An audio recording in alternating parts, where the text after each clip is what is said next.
Good morning, everyone, and welcome back to WTCA TV, coming to you today live from the 54th Annual Global Business Forum here in beautiful Bengaluru, India. And I am joined by Sam Samia. I'm Barb Mitchell, your host, and I'm excited about this conversation. Wonderful. Good morning, Bob. Welcome to Bengaluru, India. Good morning.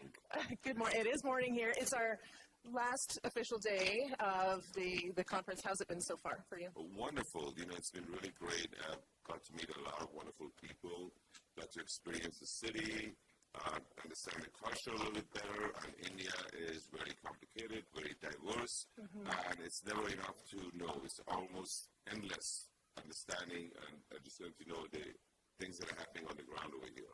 It's interesting to hear you say that because I know you spend a lot of time over here. You split your time, more or less, right, between the U.S. and India?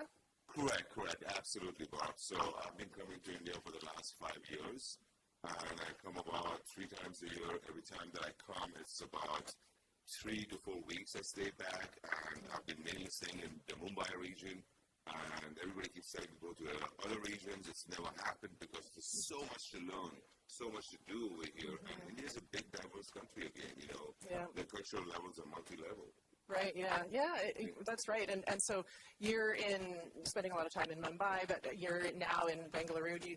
What are some of the big differences that jump out right away? Sure. So, if you go to Mumbai, it's very diverse, number one. Number two, we are seeing a massive infrastructure shift. So there's a lot of construction at this moment. From what I'm hearing is about 300 to 400 buildings that are being built, 30 floors and up. There are about 10 bridges that are being built. There are subways that are being built. So the entire city is dug up. The infrastructure is being ramped up. We see that over here, but in Mumbai, it's much, much at a higher level. It's completely a different level.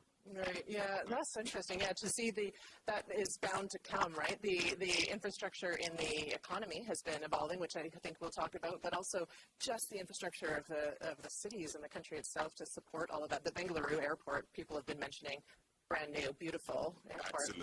Absolutely. And that's kind of what we've been seeing all around Mumbai, and we're sitting also in Bengaluru. So I wanted to get a little exposure of what is happening, how things are like right where we are staying right across the street is Amazon headquarters.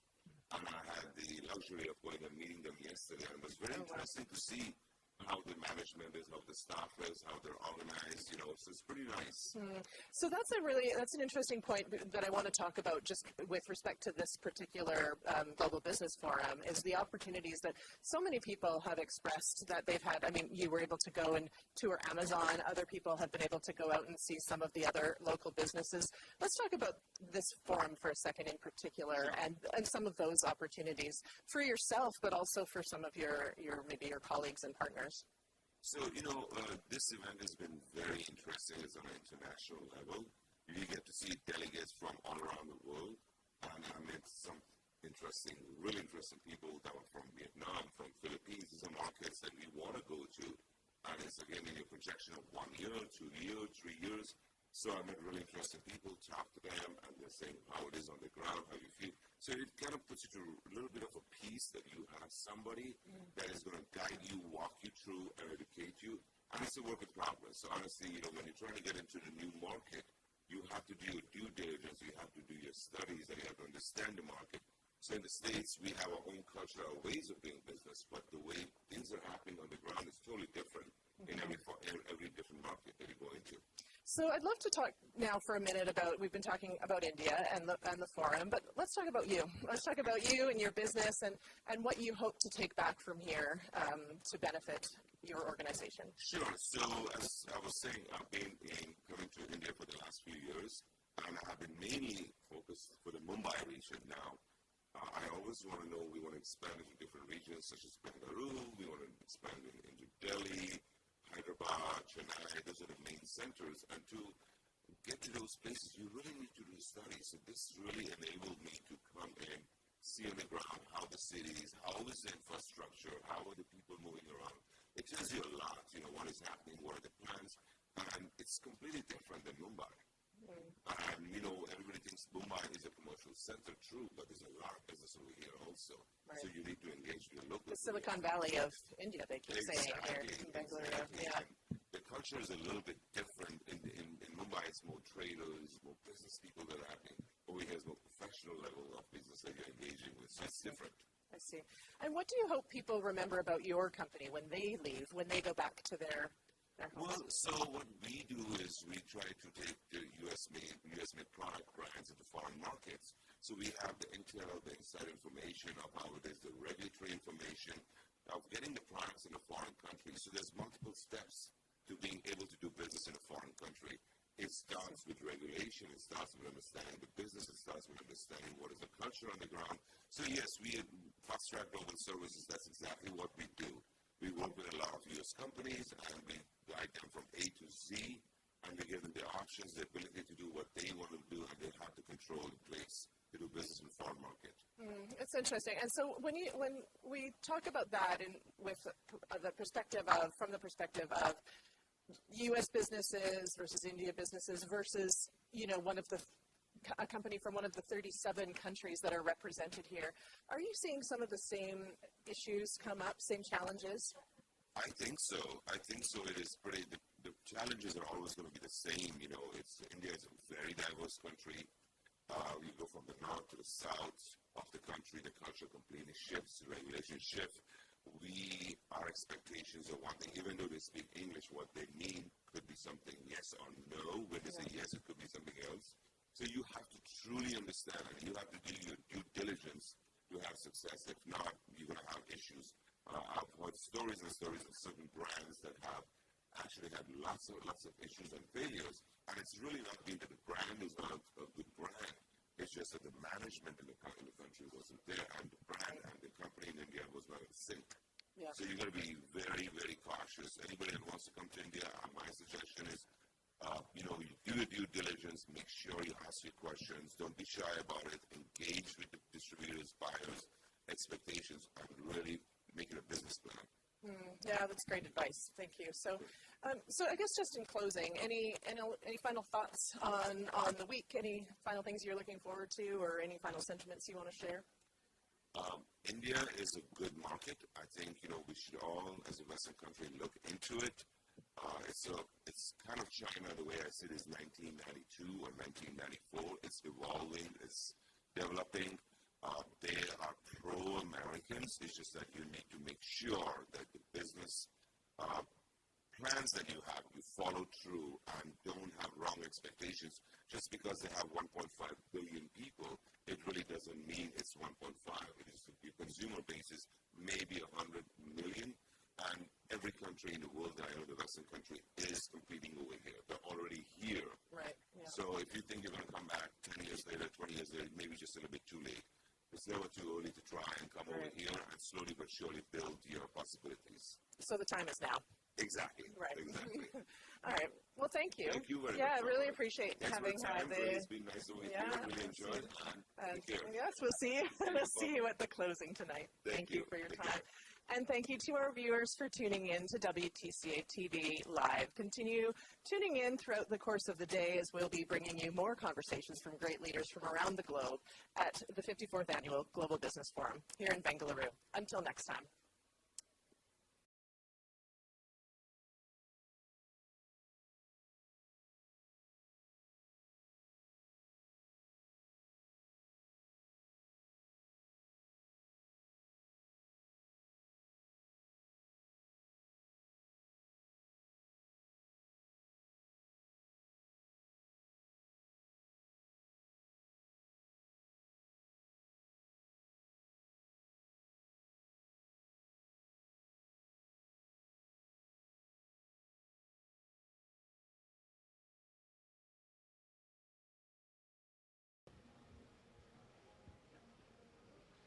Hi, everyone, and welcome back to WTCA TV, where we're coming to you today live from the 54th Annual WTCA Global Business Forum here in Bengaluru, India.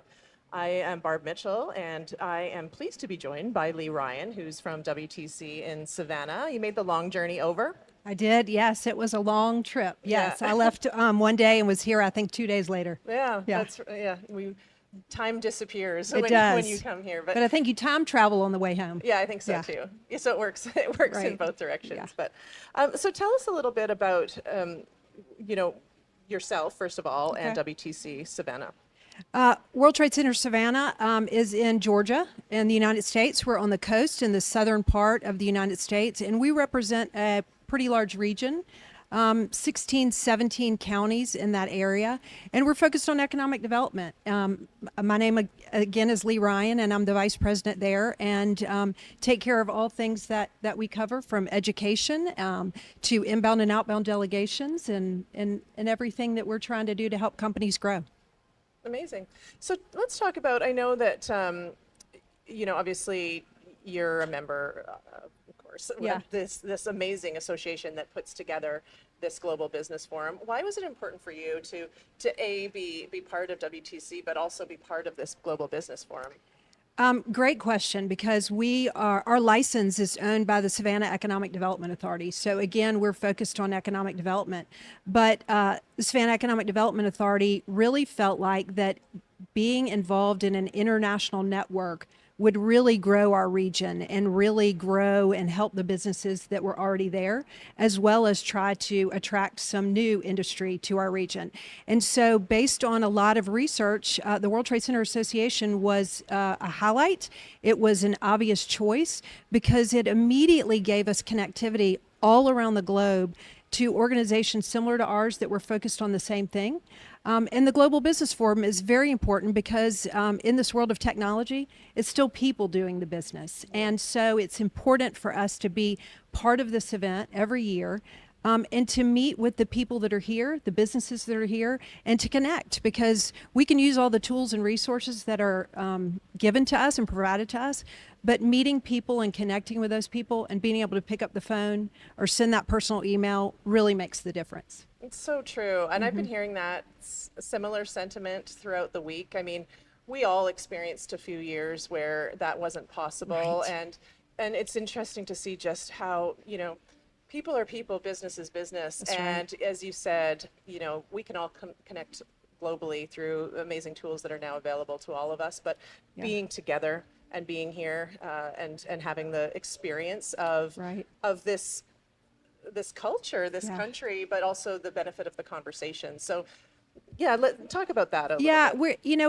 What's always surprising and shouldn't be is what we find out about each other, how similar we are, where our differences are, and where the opportunities lie in both those similarities and those differences, and how we can really work together to build these bridges and connect people and companies. But we all have tools that can benefit each other, and it's just interesting how the conversations unfold, and you learn what you can take and give to other people in other communities. Yeah, so well said. Thank you for that sentiment. So tell us, let's talk about your experience so far of India, of the forum. And I think you were able to go out. I know it's hard, because it's such a busy and full agenda, but It is. You have been able to, I think, see some of India as well. I have. So I got here a day early, which I think is pretty smart. Yes. You've got to balance the time change and For all of jet lag that, alone, it's a right? smart idea. But to travel to a country like India that's so diverse and so full of history, you don't want to miss that, right? I mean, we're here for the business aspect, but you don't want to miss what India has to offer. And so I had the opportunity to travel, spend a whole day out near here, 2 or 3 hours away, visited some temples, really had a guide on those temples, so really got to hear what those temples were about. One was 1,500 years old. The pilgrimages that take place to honor the gods there, it just was magnificent. And to learn about that and to really absorb that culture really set the tone for this conference. And then, of course, at the Global Business Forum, we had the beautiful dancing and the singing, and it just really shows the colorfulness of this beautiful country and its people. Yeah, couldn't agree more. Yeah. And so in terms of the conversations that you've been having with folks this week on the business side of things, are you finding similar challenges, opportunities, issues, trends coming up in India versus home in Georgia versus sort of on the global scale? How are you seeing the similarities and differences? So I think the similarities are universal in that India is experiencing dramatic growth. And anytime you have dramatic growth, you have amazing opportunities, but then you have challenges with infrastructure, things such as logistics and traffic and things like that. And we see that as well. When we have opportunities to come into our region, new businesses that bring in a lot of jobs, those same challenges affect the U.S. as they do all countries. So with challenges come opportunities and vice versa. Right. Yeah. So any final things when people, we've talked a lot about India and your Yeah. experiences here, but when you go home and everyone else goes home, what do you Yeah. hope they take with them in terms of knowledge of Savannah, of WTC Savannah, of Georgia? Well, thank you. I think that I would very much like to remind people that we're open for business. We're open to collaborate. We welcome all different types of opportunities in business, from tech. We have a strong port there, so port logistics, manufacturing. But also, I want to continue to have the conversation with all the World Trade Centers in North America and around about how that we can work together, how that we can collaborate more. Yeah. We all want the same thing. We all want our communities to be stronger, but I think we all can share with each other ways that we can do that more effectively, because we all have the same end goal. And so as an organization, I think we should work even more closely together to take those ideas and best practices home with us. Amazing. Thank you. Thank really you. appreciate that you took the time. I know Absolutely. it's early, it's been a big week, but It has been a big week. Yeah, we really and more to appreciate it. come. Yeah. Yeah. So for anyone that may want to connect with you after the conference is over, is there a good way for them to track down WTC Savannah? Of course, right. So our website is WTC Savannah, spelled out, .org. And our website shares not only what we do, but our team and our board and our connection to Savannah and the region. So come visit us. Thanks. Amazing. Thank you so much. You're welcome. And thank you to our viewers for tuning in to WTCA TV, where we're coming to today live from Bengaluru, India. Until next time.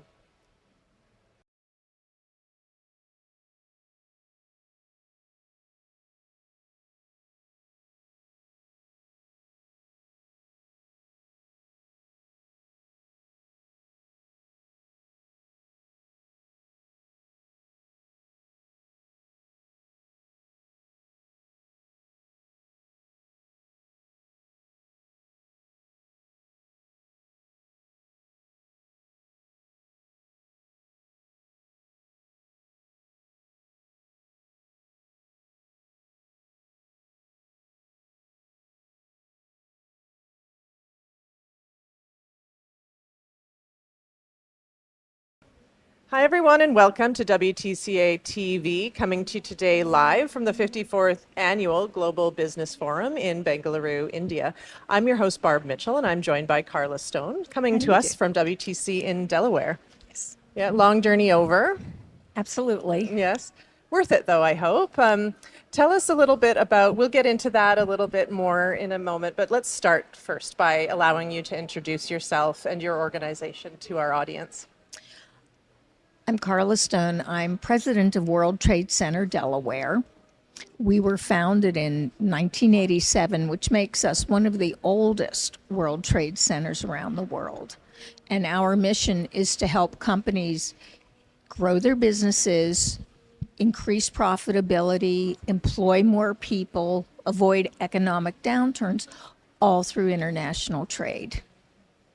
So when, we mentioned, of course, it's a big commitment to come here, a long journey and time. So what was important to you that made you feel that you wanted to attend this year's forum? I think the reason that I'm here is to make connections for companies and organizations back in Delaware. And this is a wonderful opportunity to do it because so many people from across the globe are concentrated in one place, so you don't have to travel to each and every country to meet with them. You're right. 37 countries, I believe are Right. represented at this year's Global Business Forum. Couldn't agree more. What an amazing opportunity to have really important conversations in person with people from around the world.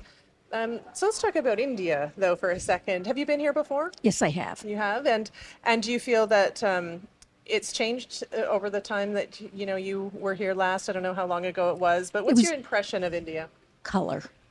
color more than anything else. Right, And yep. it's reflected in the fabrics, in the design, in the artwork. You look at embroidery, the silk embroidery, for instance, and the care for which people have to color and to art. I think that's so important.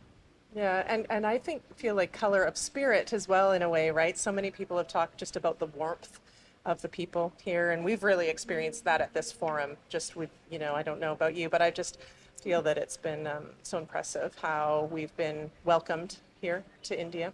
Oh, absolutely. People can't do enough. You really feel as an honored guest when you walk into this country, even starting in the airport. People, can I carry that for you? Can I help you? Please welcome to our country. Yeah, it's so nice. So, what are your hopes? What do you hope to accomplish? What are you most looking forward to over the course of this week? I know it's hard to believe we're at the tail end of it now. I think what I'm hoping to accomplish is to set a base level for our companies to make new connections, to follow up with new organizations, to look for customers, suppliers, partners for research and development, Yep, exchange programs with students. That's a very important part good point. Yeah. of these organizations, such as the World Trade Center. We are an educational organization as well. Education is really at the basis of what we do because you don't learn international trade overnight. Right. Yeah. That's a really good point. Yeah. And one that I haven't heard brought up as much this week. And I think I'm really glad you mentioned that. That's actually the focus of what we do at World Trade Okay. Center, Delaware. We have, Segue into where I was going to go ahead. Yes. yeah, we have over 20 events a year, Okay. and many of these are training events. So we have different topics such as labeling and regulation and how to meet financial requirements or where to apply for international financing or financing for your export from U.S. agencies or the Exim Bank. So all of these kind of things are important to exporters. And on the import side, learning about foreign trade zone. Delaware, the entire state, is a foreign trade zone 99.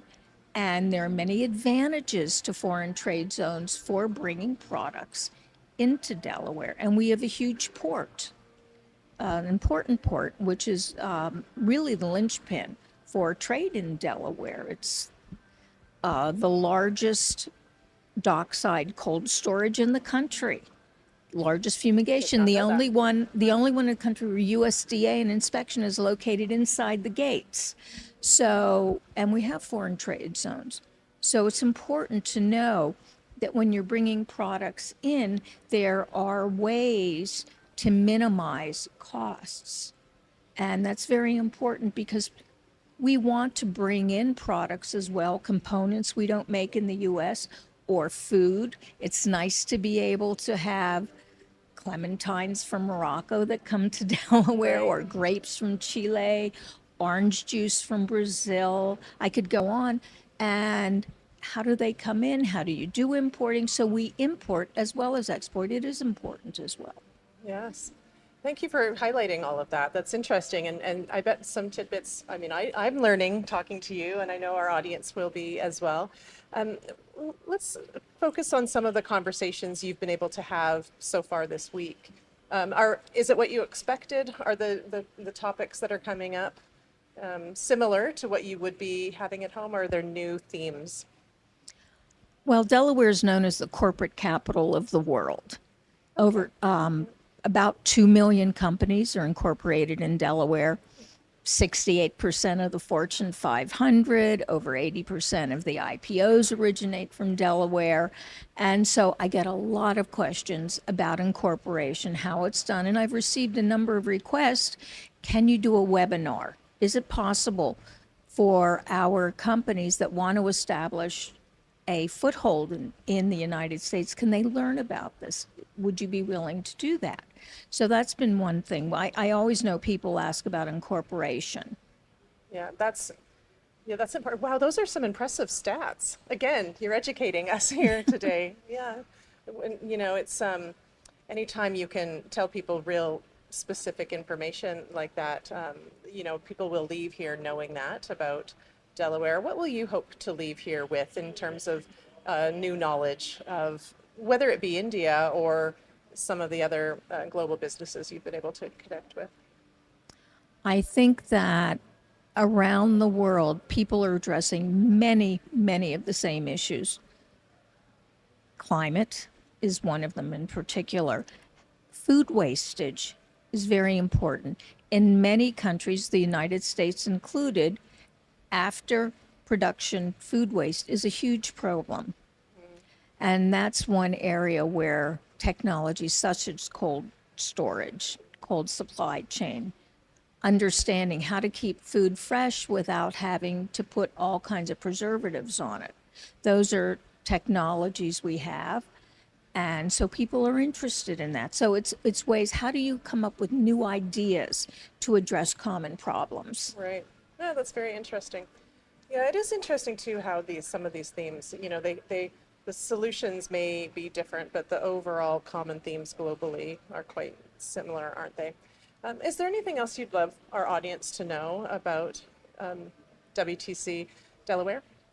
Well, we're a small World Trade Center. And as I said, we've been around for quite a long time.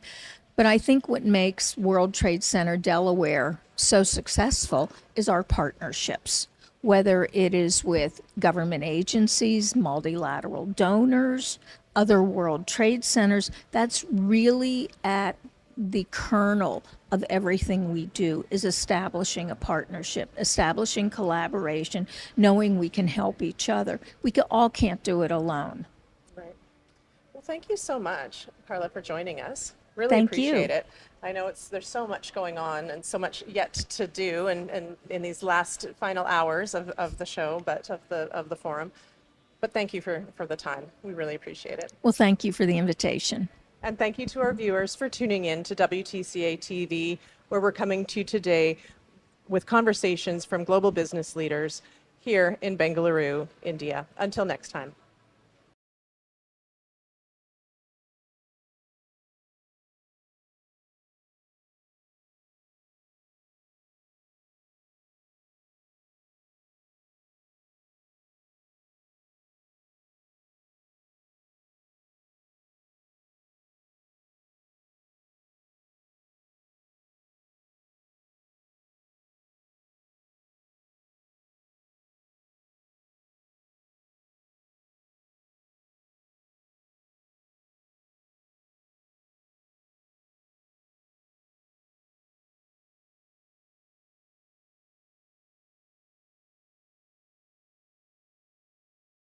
Hi, everyone, and welcome to WTCA TV, where we're coming to you today live from the 54th Annual WTCA Global Business Forum here in Bengaluru, India. I'm Barb Mitchell, joining you again, and I'm very excited to have Padma with me, who's a local resident of Bengaluru and has so many things to share with us.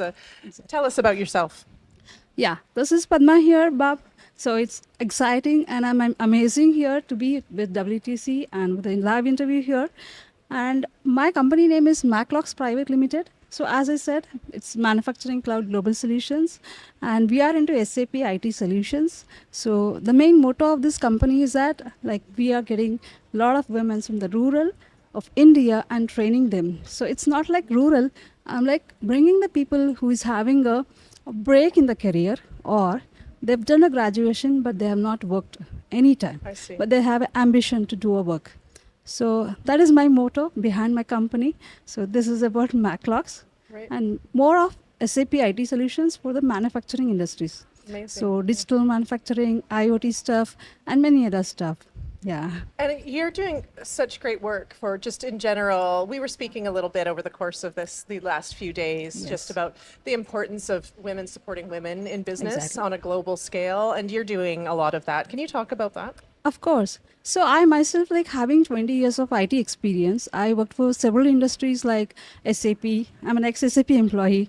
And I worked for Cargill, I worked for Tata. So after having a lot of experience for many manufacturing industries and MNCs, so at some point of time, I felt like I have to give back something to the universe back. Yeah. So I thought like let me bring some women who are like having a break, or like they're desiring to work and they have ambition to show their talent because they have Yes. done graduation. Yeah. They are so talented in the schools and academics, but they never got a chance to be there at the career because they had some situation where the parents get their marriage done and they could not survive in the future career. So I'm just like putting motivation on them and then bringing them, training them in the Maclocks, and then like I'm shadowing with some of the projects which is running in our company, and they're doing really excellent job. I mean, they're working for some of the US clients. I mean, with the CIOs, CEOs, and honestly doing excellent jobs. So I want to bring this women force in all the manufacturing industries, that too digitally.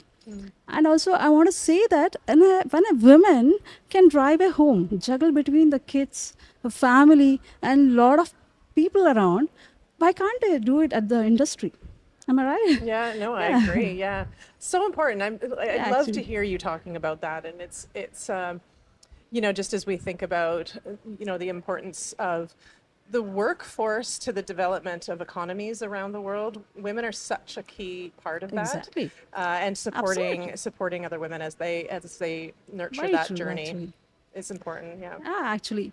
And to be honest, like, see, I've done my engineering with computer science. I did my master's in networks, and I did my management course in IIM, so Indian Institute of Management in Bengaluru.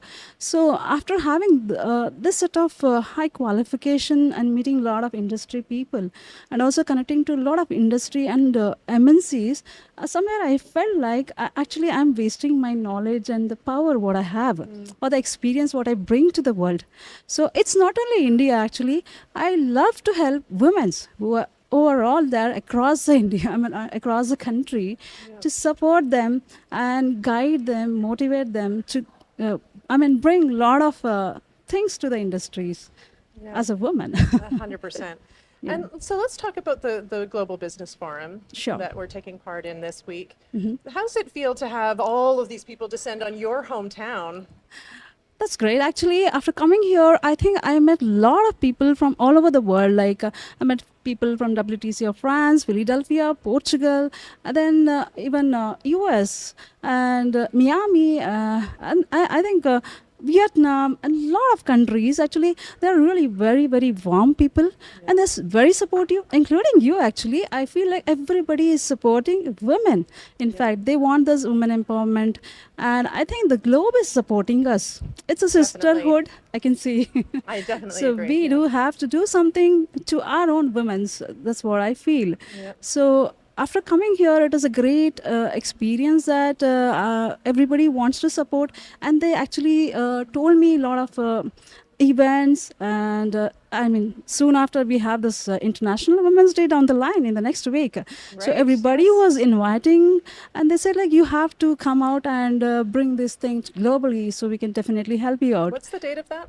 International Women's Day? 8th. Next week, yes. Yeah. Right? So that's, yeah. I was trying to think what day it is now, but yeah, it's next week. That's a Yeah. very important global Important, day. actually. I think many more women, maybe I'm just doing a bit of it to this world actually, but I think many more women like us has to drive this and get the talent of women out to the world. Yeah. And yeah, definitely we should do more. Agreed. Yeah.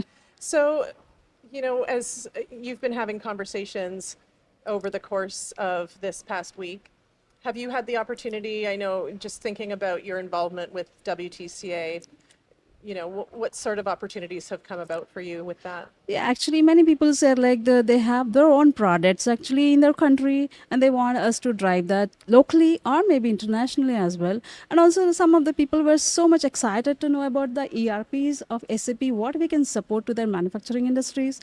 So I do had a lot of conversation with many people actually. It was great, in fact.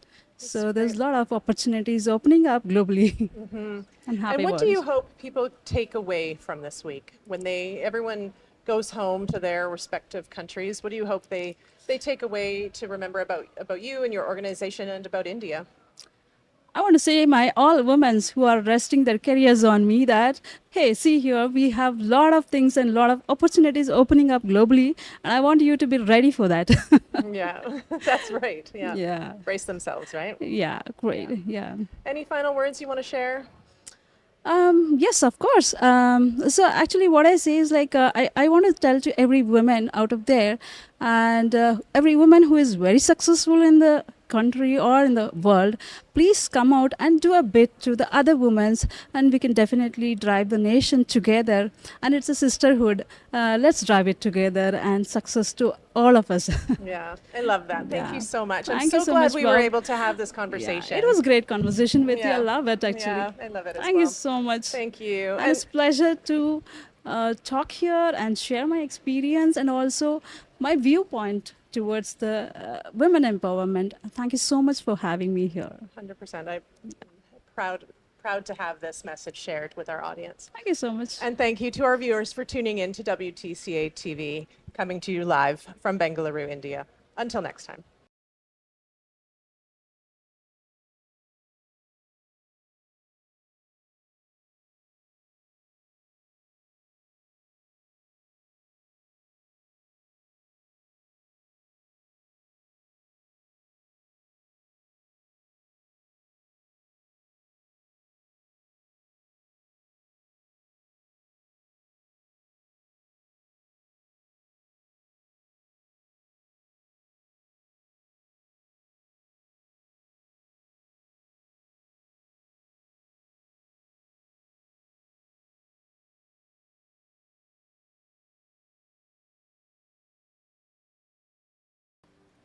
Hi, everyone, and welcome back to WTCA TV, where we're coming to you today live from the 54th Annual WTCA Global Business Forum here in Bengaluru, India. I'm your host, Barb Mitchell, and I'm joined by Adam Yavuche, coming to us from Ghana. Yes. Yeah, thank you for joining us. Thank you for having me. First of all, yeah, we're very excited to have you with us. I know you and your country and your organization hosted last year. Yes. Yeah. It was so much fun hosting the GA. Of course, a lot more intense. It's a little bit more relaxed when you're just a guest and you're enjoying the GA. But we greatly appreciate the opportunity that we had to host it. I'll just talk a little bit about how it was. please I do, think yeah. that the World Trade Center Association, one of the exciting things about this association is that it's not a franchise, right? So when you go to a typical franchise, you expect some standardization. Everything is like, you go to Right. one KFC, the next one looks just the same. Yeah. The food is basically the same. But in this association, we're like diverse in terms of ownership, and also it reflects in the GA, in the Global Business Forum. Right, Because when we hosted the forum, there was a basic structure to it, but basically the WTCA allowed us to tell our own story. We selected our own speakers. It was our own GA, and the impression I have is that no two business forums are the same. Basically, you're giving the opportunity to leave your imprint, your stamp on it, Yeah. and this is fantastic. So we made our forum not just about Ghana, but we made it about Africa, and it was fantastic because we had our other African countries share the platform with us.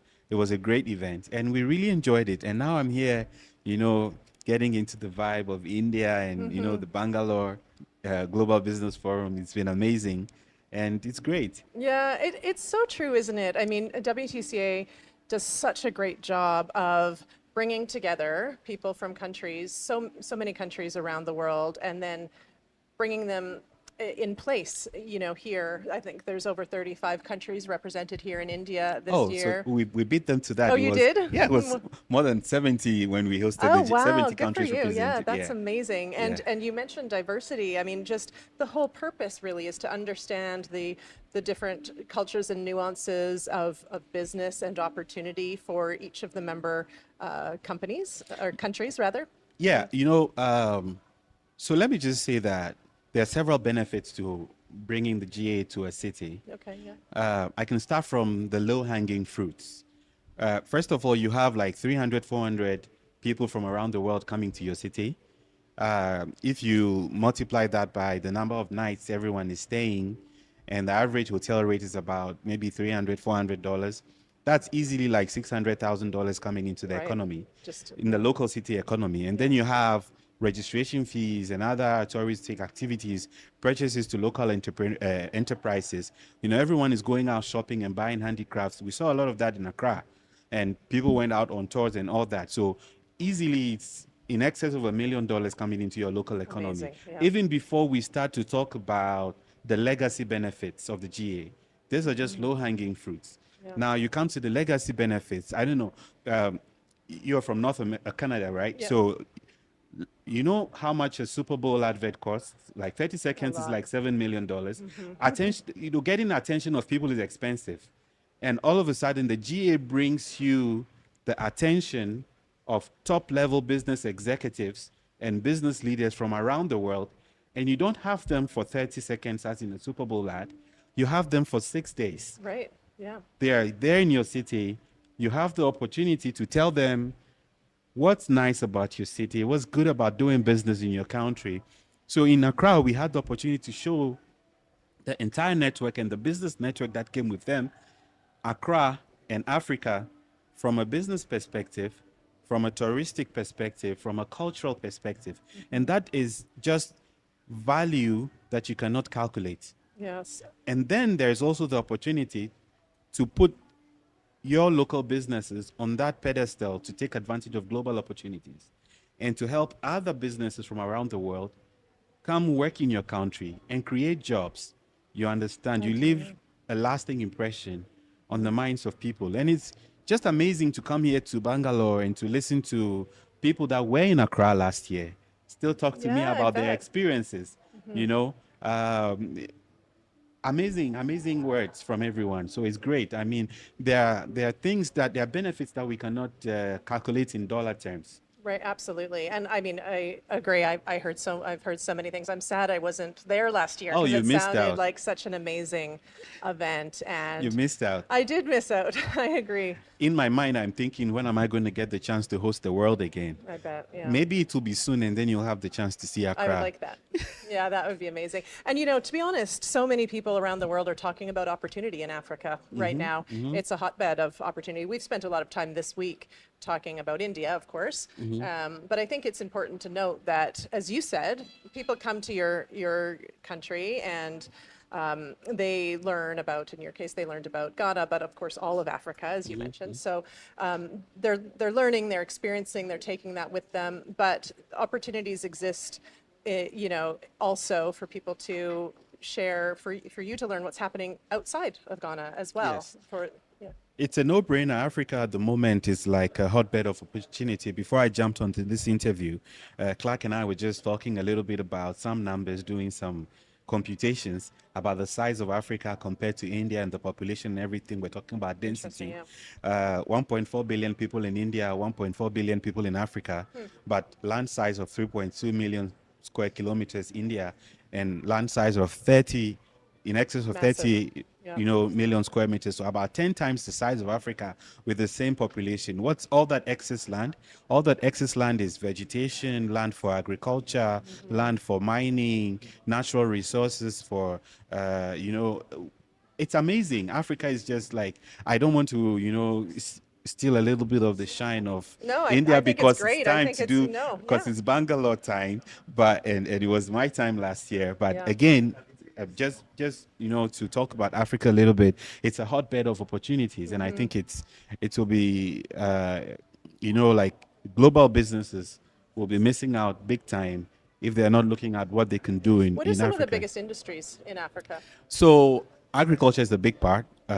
We are a fast-growing continent. People are modernizing really fast. Urbanization is on the rise. We're the fastest urbanizing continent. People are moving to cities, and lifestyles are changing. So it's giving rise to new appetites.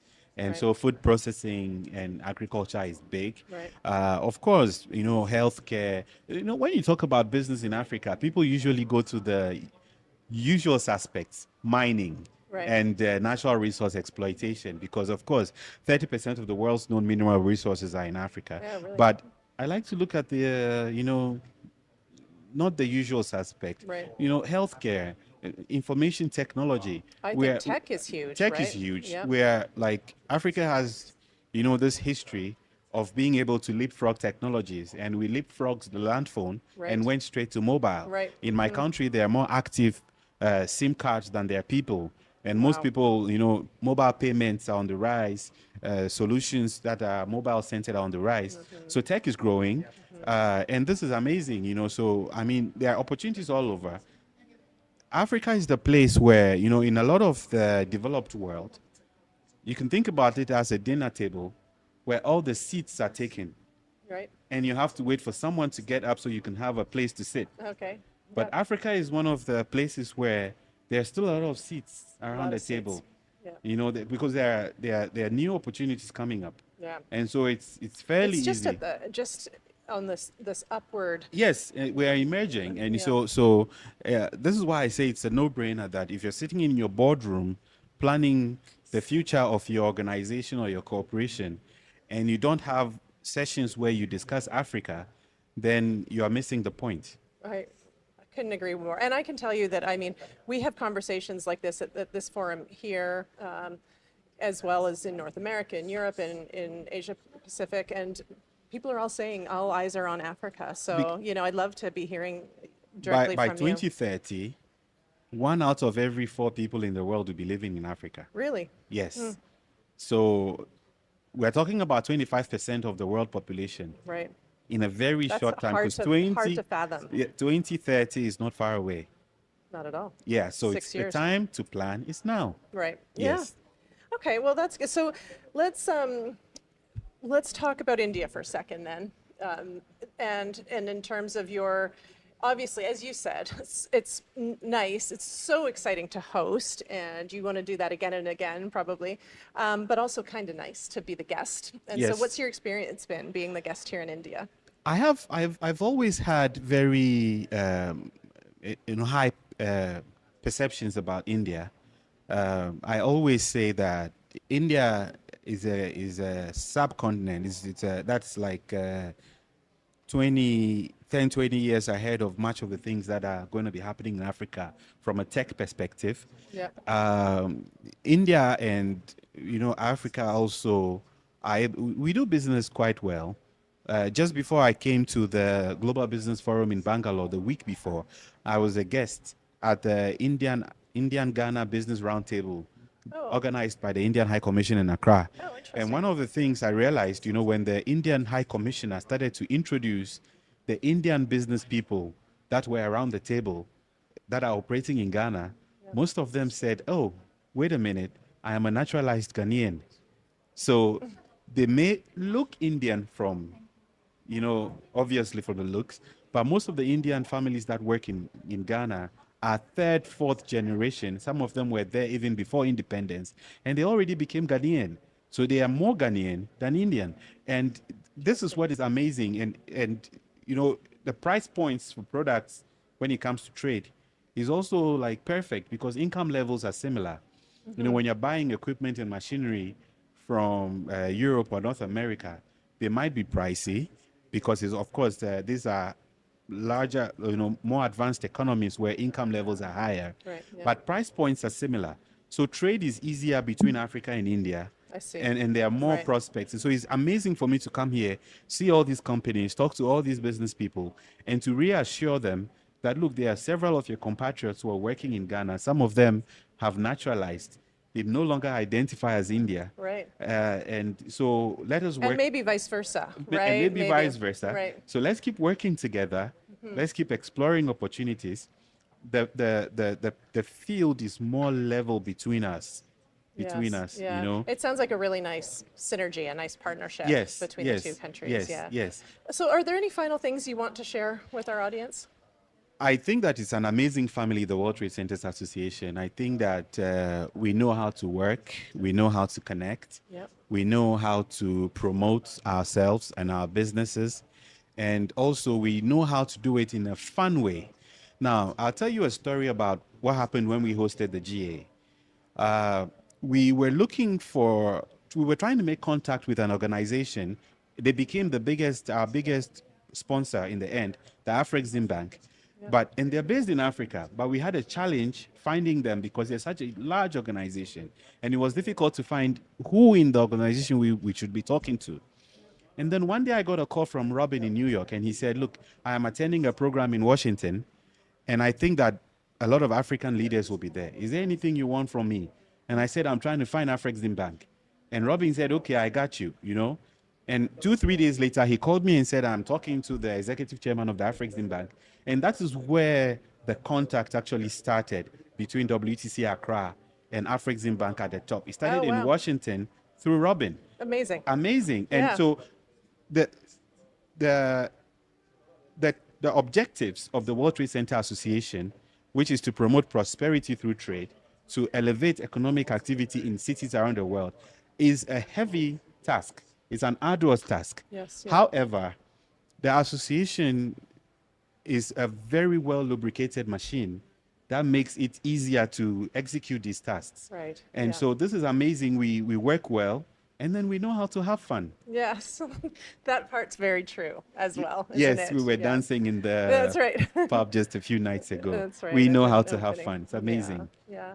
Thank It's sad to see this week coming to an end, and I'm so glad you were here to share some information about Africa, and I have a little It's sad to see the weekend, but very soon we'll be in New York for the member forum. right. And then yeah. in December, we'll be in Sharjah for the Africa RAC. We have a RAC now, So much more to look forward EMEA, to. and Right. then the next GA. So Yeah.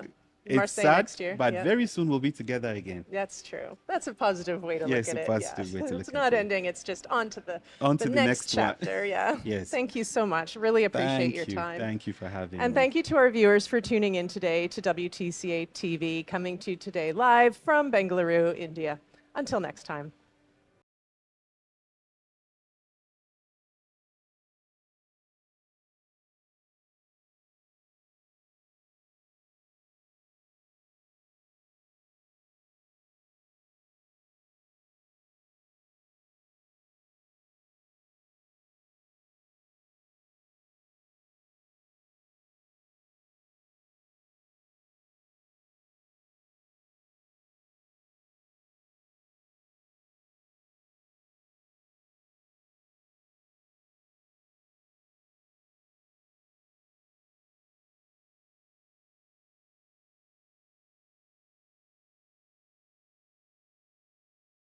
Hi, everyone, and welcome back to WTCA Live, where we're coming to you today from the 54th Annual Global Business Forum here in Bengaluru, India. And I'm Barb Mitchell, pleased to be joined by Amitash RS, who's come from nearby. Nearby. Yeah. myself. So tell us a little bit about yourself, your organization. Share all of that with our audience, if you don't mind.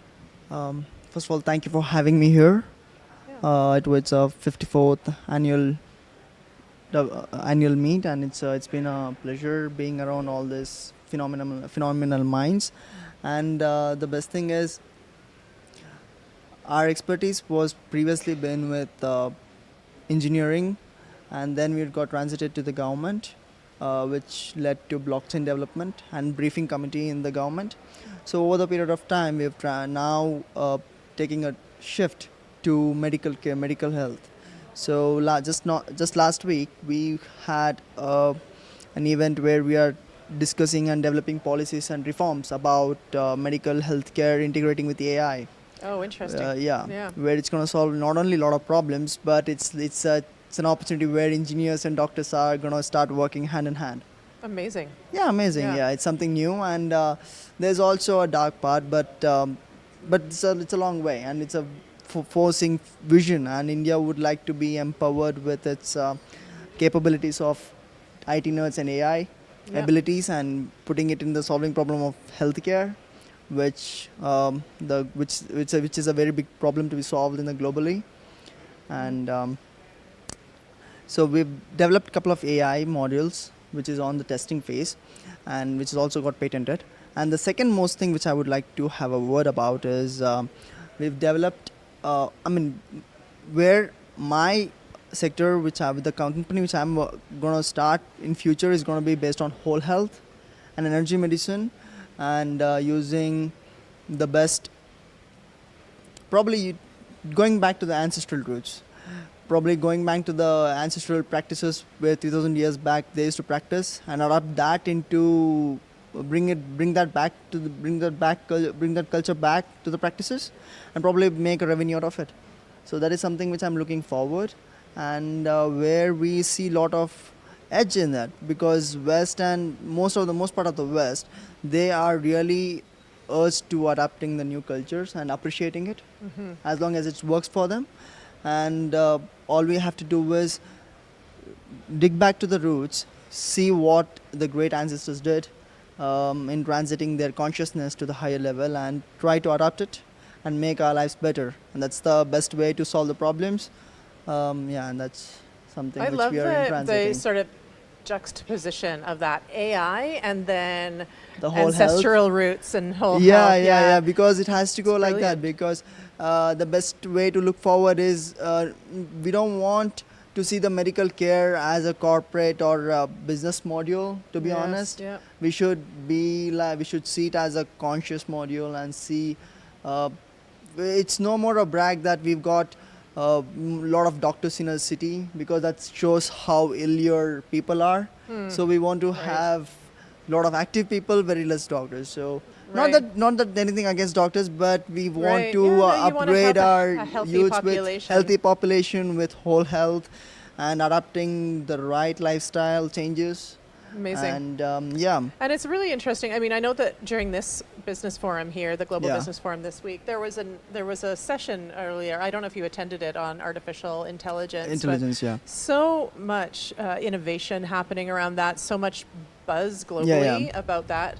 But I love your unique take on that, Yes. which is this: as we're advancing so rapidly, we need to hold on to some of these Yes, key yes. elements. So yeah, because we've developed an closing urge between where neural. I mean, there are other companies where they've developed an instrument also which can be engraved in the brain, which is an inch by inch, square inch modules like Neuralink.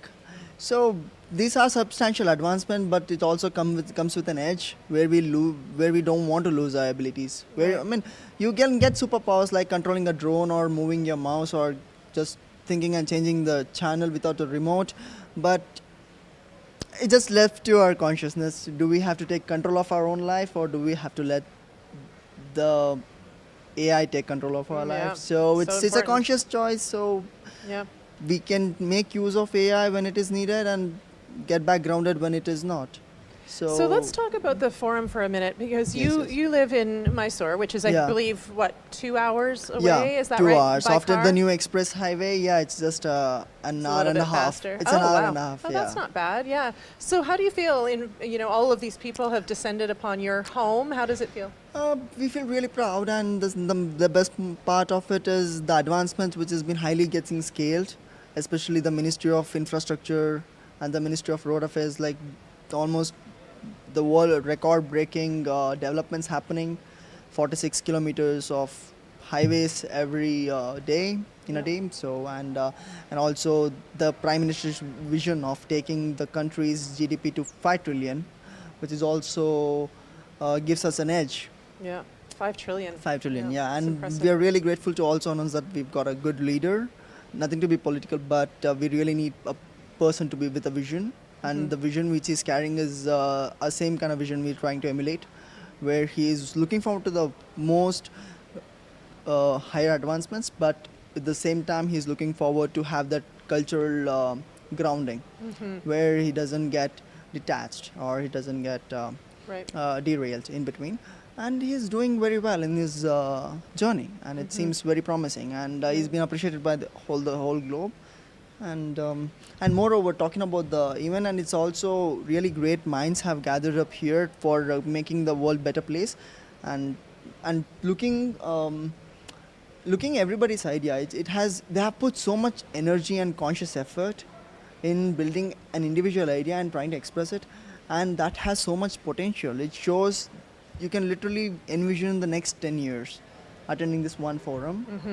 Yeah. You can literally see how the 2035 is going to be. Right. Yeah. Yeah. And it's been impressive to hear, just learning about all the advancements that are happening in India, the opportunities, the growth that's been consistent over many, many years of upward mobility here. Yeah. What do you hope that people take with them when everyone returns to their respective homes? What if there's one or two things that people could take with them to know about India? What would it be? Culture, practicing their culture, practicing gratitude, respecting the elders, more importantly, and yoga, obviously. Yoga doesn't actually mean stretching your body, it actually means union with your higher consciousness. So, just a little bit of correction. And yeah, just saying that we would like to, I just want people to remember this place has, people with higher conscious thinking. That's all. I Yeah, want people to. I love that. I want that mark to be left. Yes. I'll leave with that. I Yeah. appreciate it. Yeah. And, it's been so great speaking with you. Yeah. Yeah. Do you Pleasure. have any final words you want to share with the audience? Final words. Yeah. For global leaders, if you want to make a bet, yeah, India's the best bet right now. So make your bets. You're definitely gonna get your rewards back. Better rewards. Yeah. Thank you so much. Thank you so we much, really yeah. appreciate that we were able to have some time with you today. Sure. Yeah, it's been fantastic. Pleasure. Yeah. And thank you to our viewers for tuning in again to WTCA TV. Thank you. Until next time.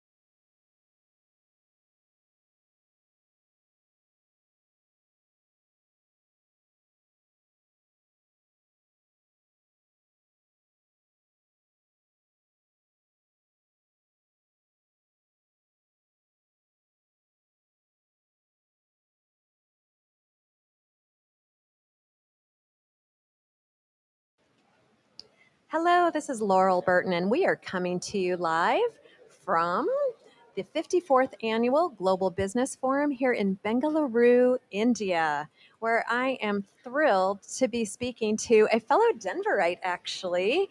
This is Sasha Francois Heppel, and he is representing the Denver Sister Cities International. Thank you for joining me. Sasha, it is a pleasure Thank to you. have you on Thanks. WTCA TV. Thanks for having me. This is great. Well, welcome. Yeah, happy to be here. Great. Well, I hear you are part of the World Trade Center Denver delegation, Mm-hmm. quite a few members. I would love for you to tell me a little bit about your role and how you are married to WTCA TV. But Yeah. first, to WTCA, but first, Yeah. Denver Sister Cities International. Tell me more. Definitely. So I'm the executive director for Denver Sister Cities. Okay. And this is an organization. It was founded by President Eisenhower, Sister Cities International. And it's all about people-to-people friendship across the globe. Great. And so we have agreements created by our mayor with mayors and cities internationally. And these agreements allow our communities to collaborate and create exchanges in the areas of economic development, education, and arts and culture. Sasha, this sounds vaguely familiar. Is there another organization this reminds you of? Could be WTCA. The World Trade Center. Yeah, so we have so much synergy with the World Trade Center. And there happens to be a sister city World Trade Center here in India that we are going to visit. And that's what brought me out here. So that's why we're here today. Well, good. Yeah. I understand that you are visiting a sister city of Denver tomorrow. Why don't you tell us a little bit about what city that is and what you have planned? Yeah, so we partnered with World Trade Center Denver, and we are visiting the World Trade Center Chennai, India. This is our sister city of 40 years. Wow. So that was 1984 when the agreement was signed between the two mayors. And it's incredible to see. I was in the archives before this trip, and I was going through at the Denver Library. We have like this vault full of archives of the sister city and how it progressed over the years. So I blew off the dust, Right. and started to go through and seeing just the incredible relationship between Denver and Chennai, India, and actually how the ripple effect that it had for U.S.-India relations as well. So in Denver, you'll find a Chennai Park. And then in Chennai, there was a Denver House. at the American Center out there. As well as in our city and county building, you'll find these display cases about Chennai, India, with a bunch of artifacts and history of the sister cities. So we had a professor from DU and Metro actually go to our sister city and vice versa. And so much more that I could spend the whole day talking about it. So I'm not going to go into the history too far. But what's happening now is that we're going to the sister city to really revive this relationship and to create the future of this partnership and what it's going to look like going forward. And so it's very exciting. Not only is it exciting, but you have a packed agenda. And I don't know Yes. if you guys noticed, but Sasha has brought props along. And it's really to tell the story of all of the activities you have planned and the relationship building tomorrow and for your Chennai visit. Maybe you can share with us what you all have planned. Yeah, so our delegation from Denver, who's here for the World Trade Center conference, we are all going together to Chennai. We'll be meeting with the mayor of Chennai. We'll have stakeholders from the economic development side of the city. We have the innovation entrepreneurship area. We have professors from the universities there. We're going to have municipal government there. We're going to have artists from the art district in Chennai, India, which is incredible. You can read an article on Vogue magazine, actually, that talks about the art district and just the incredible murals that you'll find in Chennai. And on that note, we have an incredible project planned with the art district in Denver and the art district in Chennai, India, where we're going to send 2 artists from Denver to paint murals in Chennai and 2 artists from Chennai to paint murals in Denver. So this is a partnership between Rhino Art District and Start India Foundation. Wow, that's really it's bringing to life what your philosophy is around, I understand, peace through people. Yes, and that's just the beginning. We also have a Taste of India festival that we're going to bring to Denver to really showcase the culture of India, but also mostly our sister city, Chennai, and celebrate the 40th anniversary as a community. So that our community, they don't have to travel here necessarily. They can experience the culture and experience the food and the music. And so we're so excited. There's a Grammy Award winner. If you watch the Grammys, the World Music Award went to a band where one of the band members is from Chennai, and he'll be joining us at the luncheon as well. So we are just thrilled. Yeah. Good. Well, I see a few more items here. Yeah. I bet you have more stories to tell. Well, this is a gift for you. This is all 10 sister cities of Denver. So I could list them off, but that might take a whole lot of time. Let's see. I'm just going to go really quick. So please. Carmiel, Israel, Potenza, Italy, Cuernavaca, Mexico, Brest, France, Takayama, Japan, Nairobi, Kenya, Kunming, China, Ulaanbaatar, Mongolia. And I believe I've got them all. Nairobi, Kenya. I said that. I did say that one. Yeah. So you really do. Go. Well, thank you. Yeah, that's for you. I'm thrilled because this is a new organization for me, even though I am a resident of Denver, Colorado. But we want you to get involved. You can become a member, you can join a committee, and you can actually help be part of this citizen diplomacy where you can participate in these activities. That sounds and wonderful. That sounds wonderful. And Yeah. you really do have a similar reach to the WTCA, so I can certainly see Yeah. that. Speaking of the WTCA and the Global Business Forum, we're here. We are live in Bengaluru, India. So what have been some of your most memorable parts of the experience here? Well, I have to say just the hospitality, the heartwarming welcome that we received from the people here in Bengaluru and soon in Chennai. I'm just so impressed by the culture, by the food, by the music. I'm really like at another level. It's transformational, this experience, and it's only been like 3 days. Right. So thank you to the WTCA and also to Karen Gerwitz, who really was the one who had this idea to bring the group and invited Denver Sister Cities to come join. And we were just thrilled when we got the invitation.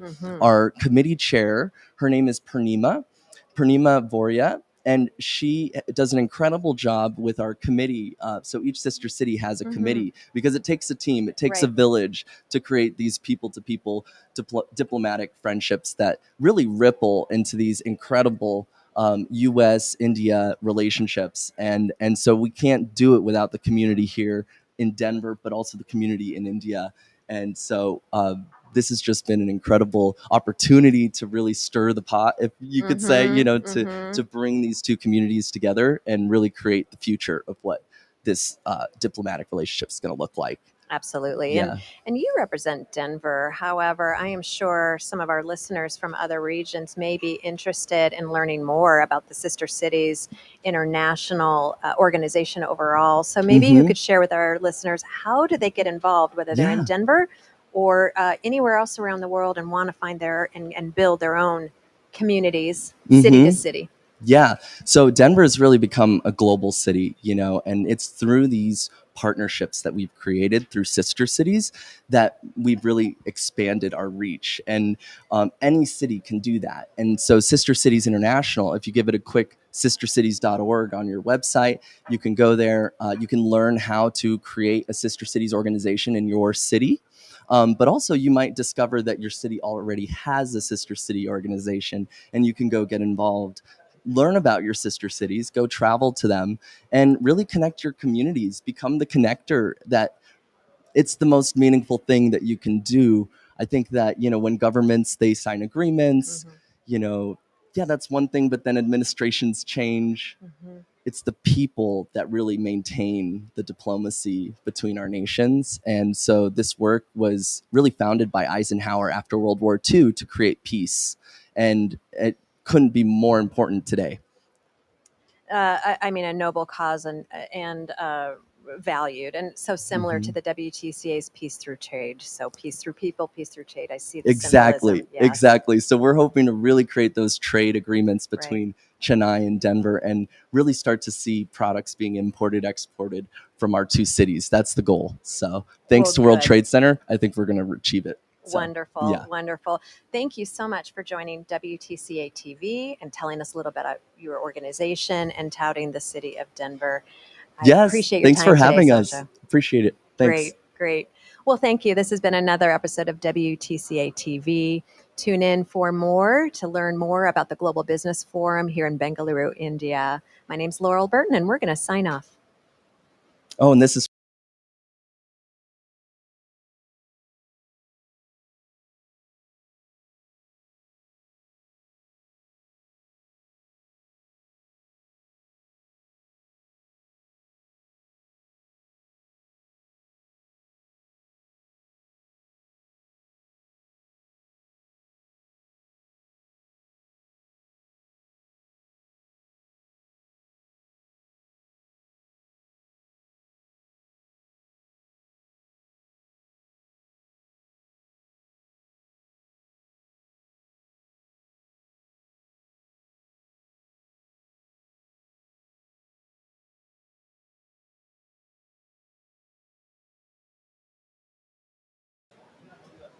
Hi, everyone, and welcome back to WTCA TV, coming to you today live from the 54th Annual WTCA Global Business Forum here in Bengaluru, India.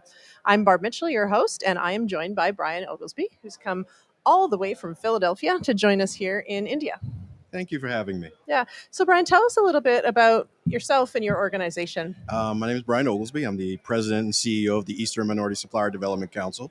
We're one of 23 regional minority supplier development councils in the United States that covers the entirety of the United States, and part of a larger global network of supplier diversity councils, inclusive of the UK, South Africa, Australia, New Zealand, and China.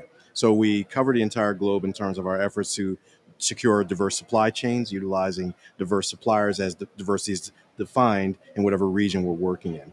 I'm headquartered in Philadelphia, Pennsylvania, and I also serve as the Global Diversity Supplier Alliance chair for the World Trade Center of Greater Philadelphia, and hence my presence here today. Right. Yeah. So let's talk more about your presence here. Actually, it's a long way to come, as we said. And so why was it important for you to attend this year's Global Business Forum? Well, we will always try to demonstrate the value of a diverse supply chain.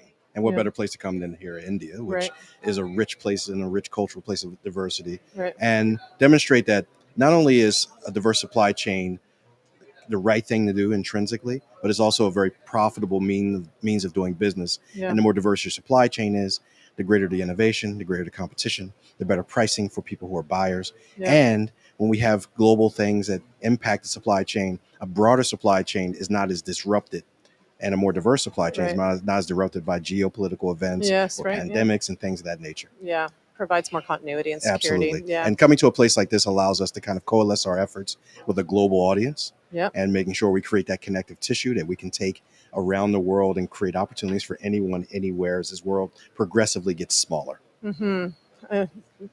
Wise words.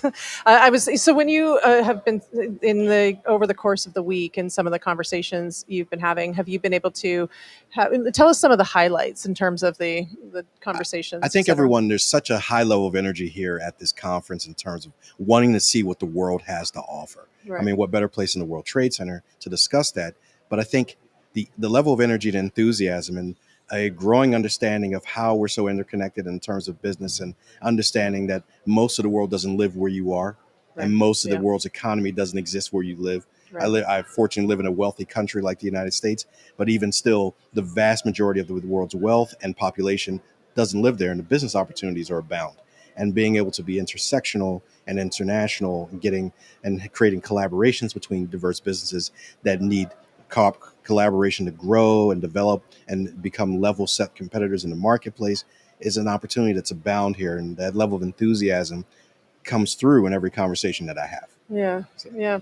So, what do you hope that people take away from them? If there were just a few things that they could know about I don't know, you and your organization, or Philadelphia, or the opportunity. Philadelphia, I believe, is uniquely positioned to be a epicenter of global commerce. We're neatly positioned between New York and Washington, D.C. So there's no other place in the world that's neatly affixed between the financial capital of the world and the political capital of the world, de facto.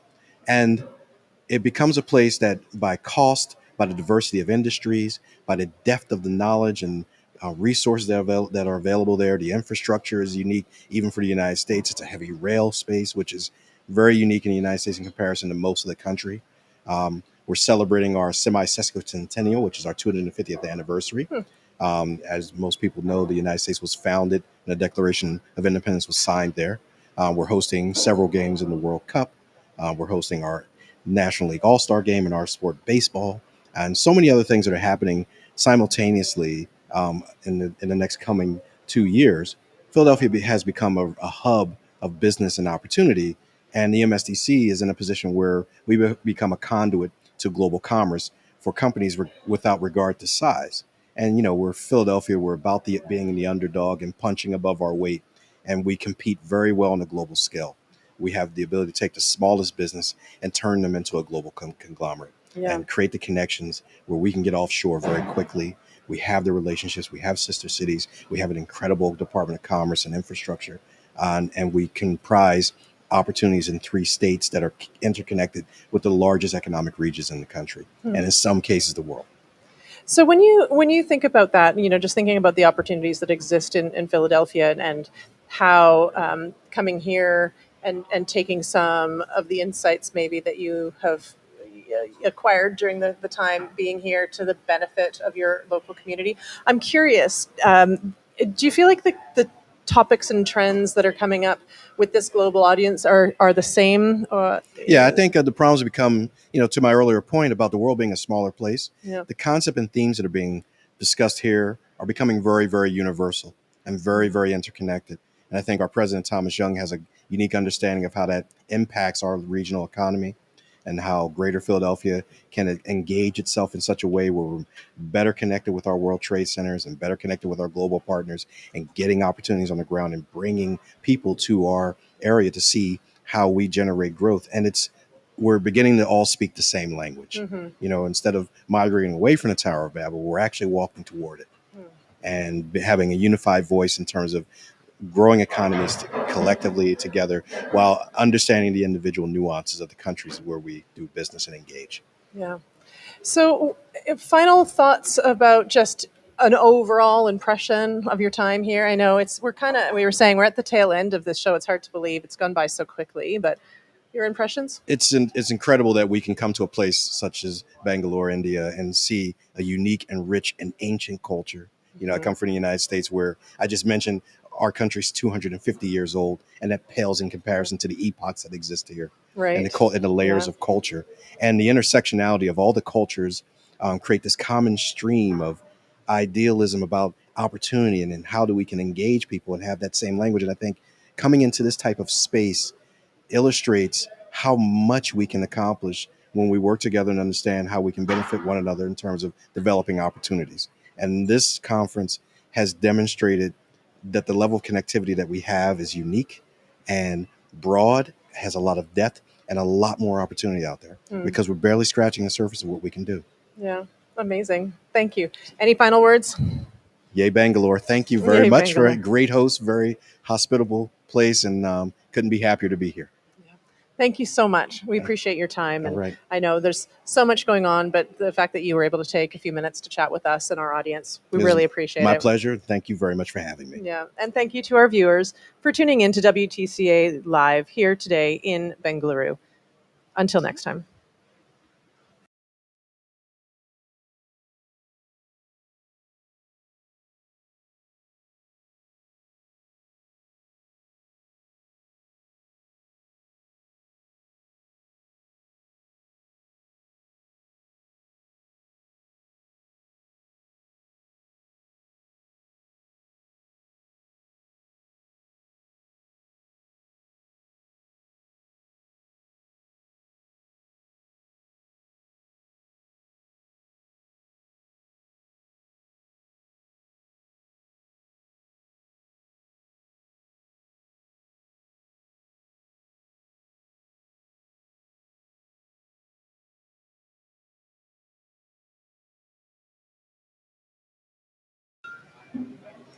Welcome back to WTCA TV. We are coming to you live from Bengaluru, India for the 54th Annual Global Business Forum hosted by the World Trade Centers Association.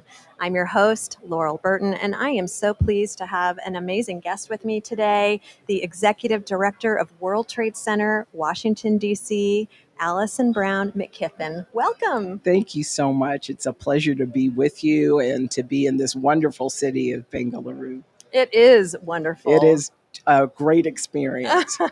Absolutely, absolutely. And I'm going to touch on that in just a moment. But before we go there, I want to learn a little bit more about you. Can you tell me a little bit about World Trade Center, DC, your role? I have been at the World Trade Center, Washington, D.C. for 19 years, the last 2 years as executive director. You know, we're so fortunate to be in Washington. It's a center of power. A lot of the questions I've been getting from colleagues here is like, what's going on in Washington? Right. But Washington really is an international city, and that's not as well known a component. And we're so fortunate to be there and be part of a large and diverse international ecosystem, you know, federal, state, local trade agencies, the diplomatic community, the largest in the world, you know, think tanks, private sector, and a very diverse academic institutions, all form, you know, all active in parts or in total focus on the international issues. So it's a great place to be. Great place to be in an amazing role that you're serving for your community. So on that note, I would love to understand a little bit more about why the World Trade Center DC has decided to come to the Global Business Forum. What are you hoping to accomplish? I never miss an opportunity to engage in in-person events or, frankly, the virtual programming. It's such a great opportunity not only to learn about the local business landscape in the host World Trade Center here in Bengaluru, but also to connect really with our colleagues in the World Trade Centers Association, to continue to expand that network. That's invaluable. Those are connections that we can bring back to Washington. And the thought leadership from trade centers around the world is just a resource that you'd be foolish not to take advantage of. Right, absolutely. And those connections, absolutely, I see that. And it's not just across the World Trade Centers, but incredible showing of businesses from all around the world, Exactly. and especially in India, working together to meet one another and collaborate. I'm sure you're witnessing that. Yes. seeing it in person, in Washington, we see work with a lot of the diplomatic community and the trade community, and we're seeing so much engagement between the United States and India. So it could not be a more timely moment to be here for us. Absolutely, absolutely. Well, speaking of here, Bengaluru, talk about an amazing city and hospitality. What has been your favorite part? Oh my gosh. Where do you start? Well, first, let me just commend Vineet and his team here for just an extraordinary experience. I mean, between the programs, I was so enthralled with what was going on Monday. We had ministers from the state of Karnataka. I loved the panel on AI. It was just really compelling to learn about the business environment here. But you can't be in India and not talk about the culture, the history. Personally, I have a passion for textiles and handwork, so it's like manna from heaven for me here. And of course, the Indian cuisine. It's just been extraordinary. We had, my colleagues and I had an opportunity to speak with the chef here at the Sheraton Grand Bangalore, and he was telling us about how he was curating menus and the storytelling that he was trying to do through the menu. So For this particular for event? this particular event. Oh, wow. So it was a really great experience. I've enjoyed the whole time here. They've made us feel like family. Absolutely. I was just handed a dosa from a local eatery here from our video crew. They wanted to make sure that I also had a chance to experience it. And guess what I just learned? What? Yesterday was World Dosa Day. Was it? Another timely moment for us here. Maybe they planned the Global Business Forum around it. Who knows? Indeed. Well, back to the Global Business Forum and your trade center. What do you want to make sure the world knows about your World Trade Center and again, the value of working with your organization? Our World Trade Center is actually in the Ronald Reagan Building and International Trade Center. It's a U.S. government property. We also have, and our team manages, a large conference facility there. Okay. So we do about 1,800 events a year, 300 of which have an international trade or cultural component.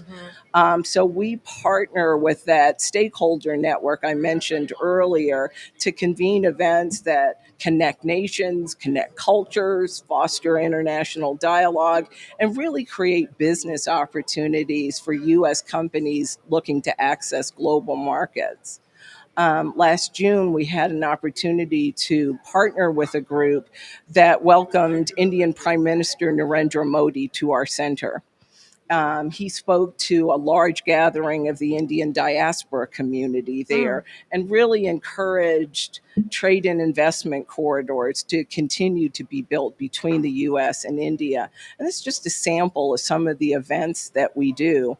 Frankly, our status as a World Trade Center is a key differentiator for us in that process, in the sense that, when clients know they're coming to our center, it gives them, the faith that their programs are going to be showcased on a global platform, and it's an invaluable asset for us. Absolutely. And the cachet that goes against that World Trade Center brand. Exactly. 100%. And I understand that you are investing in a business club to really facilitate connections. Indeed, one of my key focus points for this trip was to come here and talk to other World Trade Centers that have already been successful in developing this business club model.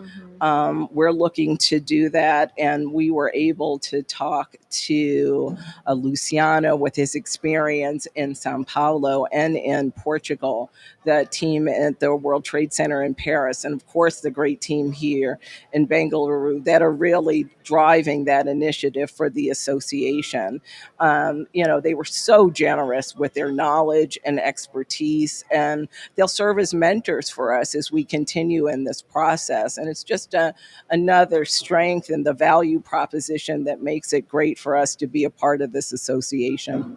What I'm witnessing here, watching the Global Business Forum take place, this is all about networking, but you have cultivated such deep relationships. It's a family as well. It and I think is. that's what It you're tr- trying to bring to It your. truly is. And those connections are invaluable to us, and not only in the event work we do, but just making connections around the city in Washington. It's you're always meeting someone new every day, so you never know when your next opportunity is going to present itself, Right. and the network really helps facilitate, taking next steps in those relationships. Which is wonderful, which is wonderful. Is there anything else as we start closing out that you want to make sure that we share with the viewers? I think for us, we always say that world news kind of comes to our front door. So we see a lot of international trends in our center, usually from different perspectives. And it's just a wonderful opportunity for us to engage, for my colleagues to continue to stay current on Right. international trends. So I appreciate the opportunity and the location that we find ourselves in. I do too. I do too. Allison, it has been a pleasure getting to know you today. Thank you so much for the opportunity. I greatly appreciate it. Well, we greatly appreciate you. Okay, thank you. This has been another edition of WTCA TV, and tune in as we interview more esteemed guests throughout the Global Business Forum. This is Laurel Burton signing off.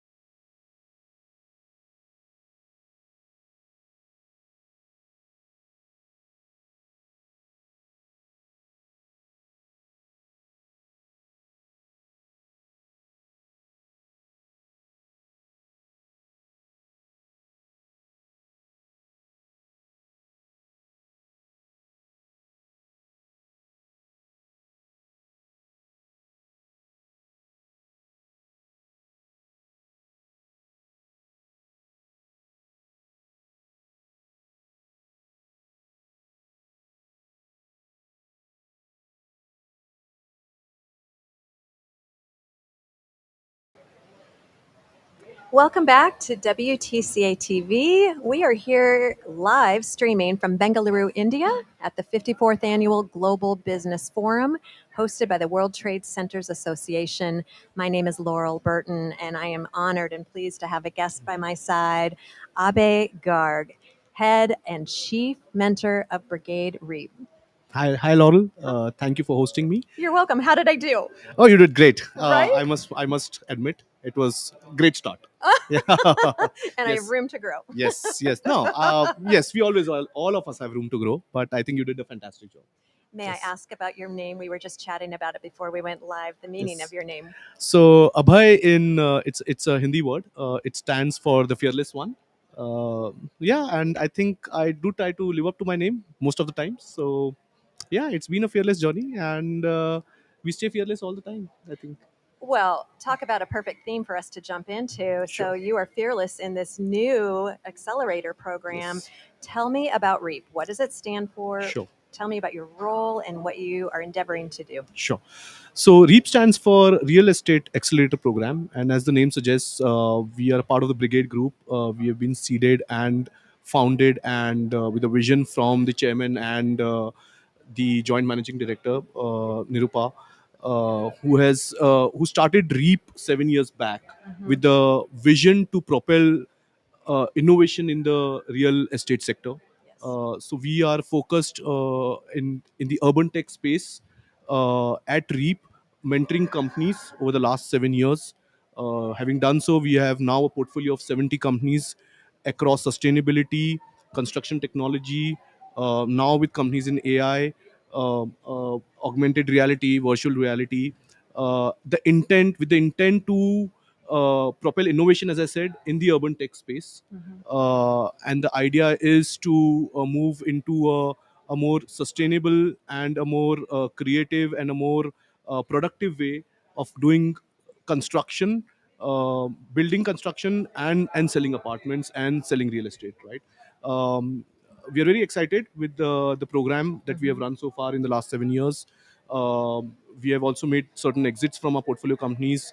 And I've just got off the strategy session for Brigade REAP for the next couple of years, where our idea is to continue to do acceleration with the companies, but also to make investments selectively in certain companies, so expand our scope of services and work that we are doing, and also to take our portfolio um, into the wider audience, which includes getting them business with other developers, Right. implementing the solutions not just in India but overseas as well, partnering with developers, with architects, with investors, with academia, going forward, and sharing our learnings and expanding the scope of the work that the companies are doing both in India and overseas. Wonderful. There's a lot to unpack there. So let me ask you a couple Sure. questions, if I may. First of all, can you kind of give me examples of in what way you are helping accelerate them? So maybe you can give me an example of the work you do in the mentoring. Sure. So right. So we have a very programmatic approach where we run 2 cohorts in a year. Each cohort is 5 companies, a program of 16 weeks. This program is consists of both technical sessions and mentoring sessions and stakeholder engagement. Right now, let me give you a little bit of flavor of each. Right. Right. So when I look at technical sessions, we bring on board experts from within brigade and outside to deliver sessions around finance, around HR, around leadership, around sales and marketing. We do stakeholder sessions with, again, experts within brigade and outside, where we help them solve problems around the product market fit, the problem solution fit for the business that they are conducting. So these are generally companies which are either pre-revenue or very early revenue in their journey, and hence are their business models are still evolving. Right. And that's where the mentoring piece comes in, where we have mentors assigned who are again industry experts. One of them being myself, as a mentor to one of the companies, and we help them think through their business model and the challenges. We also then help organize proof of concept or POCs and MVPs for live sites, whether within the brigade group or outside, right? So we have developed a very big and a very strong network of developers, architects, contractors, investors, academia, to help startups at this stage get at least one or both of these, which is business and or funding. Right. And so far, if with our numbers, 45% of our companies have gone on to raise follow-on rounds in excess of $40 million. They have seen revenue jump of more than 4x after the accelerator program. 20% of our companies make revenues now from overseas markets, right? So for us, the objective parameter for judging our success or success for us is more business and more funding post acceleration for these companies. Those are wonderful statistics, and Right. clearly you're enjoying success. And you mentioned that the next step here is that international growth. I would imagine that's how the WTCA and a partnership here comes into play. Can you tell me a little bit about how you're working together? Right. So, a couple of our companies have already worked with the WTC here in India, doing installations in existing facilities around conservation. We've a company which is doing energy conservation by installing air filtration sensors, which not just do sensory sensing the air quality, but also helping conserve energy by speaking to the HVAC or the AC systems, right? I'm getting a little technical here, but that's the fun part where the technology is advanced enough to do a heat sensing and hence regulate the temperature within the establishment and hence conserve energy. And I think these are examples of companies or models which can be easily replicated across the globe, across WTC, construction globally, and including with commercial or even residential install works which are already in place in other countries. You don't need to just apply it to a new construction, but you can retrofit Right. or new fit in an existing construction, right? So these are some of the examples of the ability of a portfolio to go overseas Right. and work with both existing construction and new construction in the space, as I said, of sustainability and construction technology.